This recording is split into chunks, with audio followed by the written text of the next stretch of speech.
Hey everyone, welcome to Beach Investing. I'm here with Will Burgess, guest speaker here, and I'm Andrei Angelkovski. Will just purchased an investment property in East York, Toronto.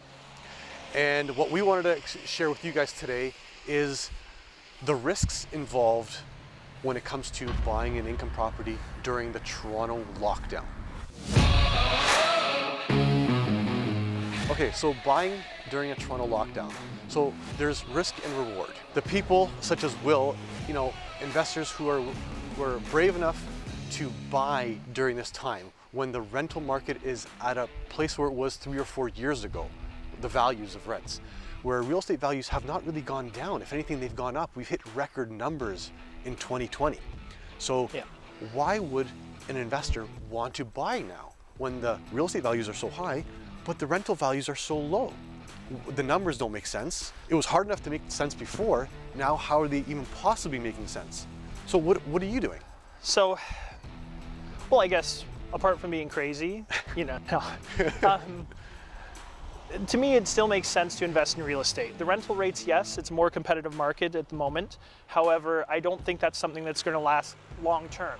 There's still a great deal of demand, and there's also, when I look at the bigger economic picture, with the record low interest rates and then how the government's going to get out of it, they're going to have to open the flood doors and get immigration up. That's what's going to spur the economy. It's not going to be an increase in taxes and other things. So as immigration increases, well, the demand is going to come back.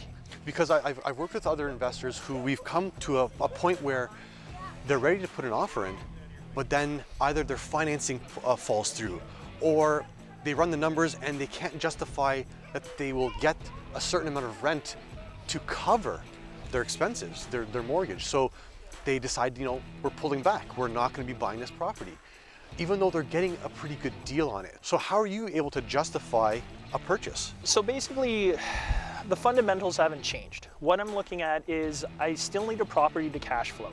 So when I'm looking at a property, for example, the one that I just purchased, it's purchased as a triplex. I still need to put that fourth unit in it in order to make it cash flow positive. That model hasn't changed. While I'm doing the value add renovations, I'm still going to get what I need, and I'm going to increase the value of the property as a whole. There's still the potential for appreciation on top of that. So I might be taking a potential hit on cash flow on one side, but the appreciation still looks stable, or like there's going to be an upward trend. So in other words, you're still taking on the strategy of, hey, you're buying a property, you're still adding value. So for example, yes, you're doing some creative tactics, strategies to either adding another unit, 2 units, 3 units, or you're eliminating expenses, putting them onto the tenants that you're going to be renting it to. Yeah. Some creative ways that way, which is not really, what you've... Well, it's the fundamentals. That's sort of where I was getting at, is that when I look at a property, I'm still going to be looking, there's one hydrometer for 3 different units. Well, I'm going to split those off now and make the utilities the responsibility of the tenant, which is going to increase my cash flow. Like I said, the 4th unit, that's going to substantially increase the cash flow. So with the fundamentals not changing, I'll still be operating a cash flow positive property at the end. Okay. So where are you shopping now? Well, still shopping in Toronto, actually. I still believe that being in the downtown core is a very solid investment. There's been a lot of talk about everyone, the mass exodus out to the suburbs. However, as soon as one person leaves, there's somebody right in there to take their place. And as the vaccine rolls out and things pick back up, we're going to see that demand increase again. Now, I guess in all of this, the only thing that I should caution is that in the immediate short term, you're going to want to make sure that you have the cash reserves to cover yourself.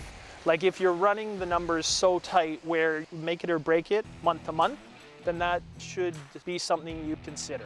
That might be a red flag for you and maybe you want to wait. However, if you do look at it and say, hey, I can project 6 months into the future, then go for it. That's what I think. So you gave some good tips there, make sure you have some reserve, still analyze your numbers, still the fundamentals, focus on the fundamentals. It is still an uncertain market, uncertain times, but again, I believe that the people who are willing to take the chance, the risk, could end up getting a larger reward. Yes, I agree. So I applaud you for that. It is pretty brave, and I look forward to speaking to you in the future again and seeing how the results have been for you. Yep. So why don't we go shopping? Yeah, let's do it. Okay, thanks guys. Thanks.